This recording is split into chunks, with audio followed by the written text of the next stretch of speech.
Right up there. Sweet. Nice to be here 2 days in a row. This is cool. Very nice. All right. Rob Labritz, 2 under 69. Like you just said, 2 back-to-back rounds that I'm sure you're pleased with. Talk about your play over the first 2 days. Yeah, 100% pleased.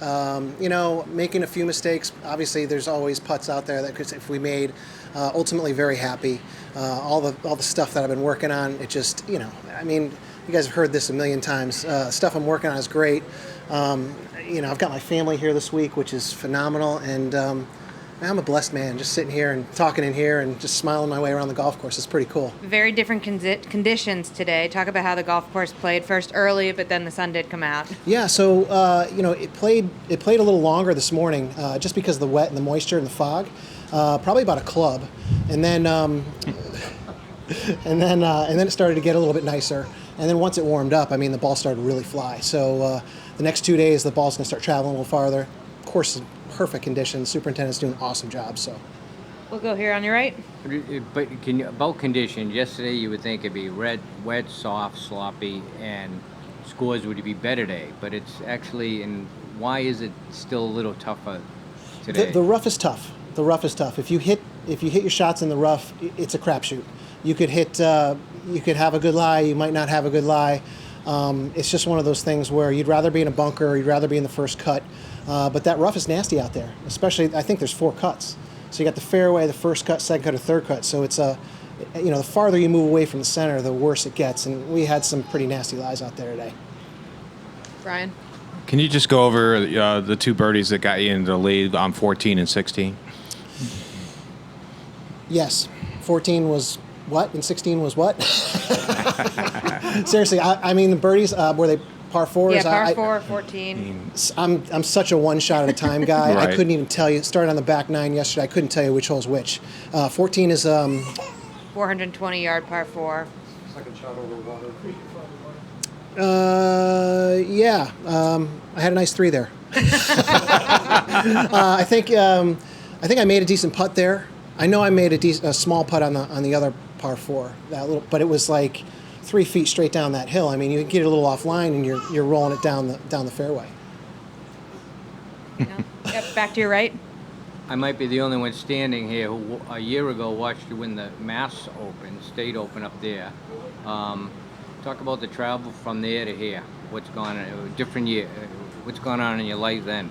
Yeah, so I've been planning on this for a long time. Since when I left the Canadian Tour in 2004, I wanted to play full time.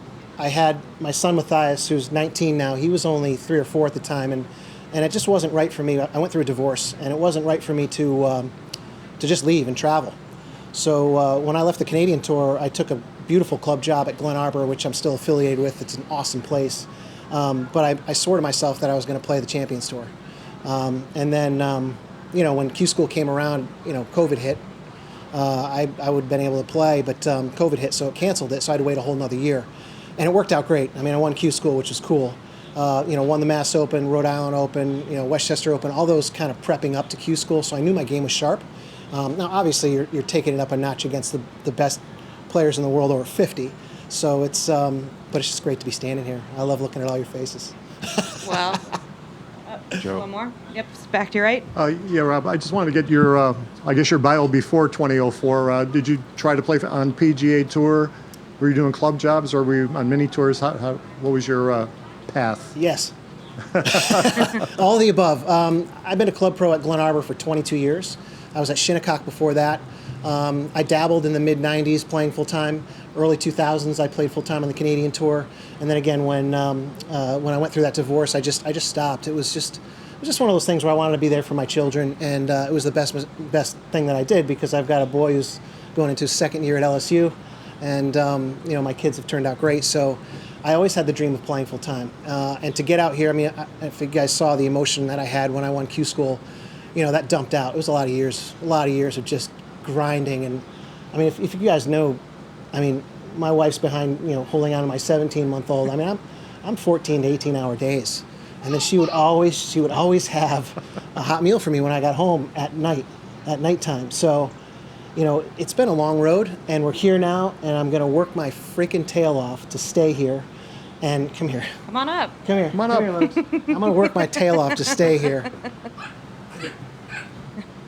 I'm gonna work my tail off to stay here so I can pay for her college when she gets when she turns 18. No, you don't want that.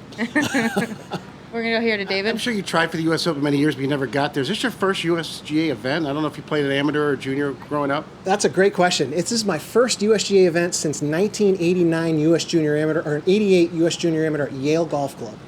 And so, I mean, my second USGA major to be a senior major is pretty awesome. And I played the first stage. It's kind of funny. I played the first stage with Jason Widener at Buckhorn Springs, and he was the guy who took me down in the U.S. Junior Amateur. And I walked up to the tee, and he said, I looked at him, I said, Jason? I said, he goes, yep, 4-3, Yale Golf Club, 1980. I was like, all right, here we go. But I got him that week.